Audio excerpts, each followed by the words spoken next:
الان آقا احمد نمیدونم آقا احمد ریمیکس پادرای این دیز لاند وست gibt قصه و غم یه ذره مونده تنها چیزی که تو گلوم هست بغض نه غم از Heimat habe ich eine Freund eingeladen. Diese Freund ist فرهنگ. آقای فرهنگ نوکر تیم خاک زیر پاتیم. ما کوچیکتیم. آخه این بغض چیه این غم؟ نگو گریم گریم. آقا فرهنگ لطف کنین بفرمایید.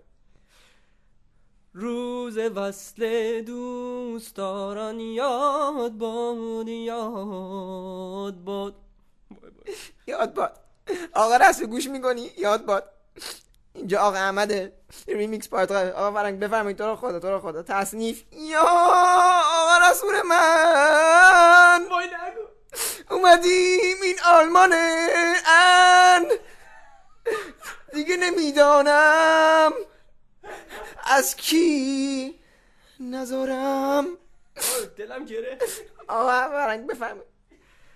چی بگم بخونم هر چی میخوای آقا فرنگ. بغض مونده تو گلوم. نکن تو رو خدا بکن. زار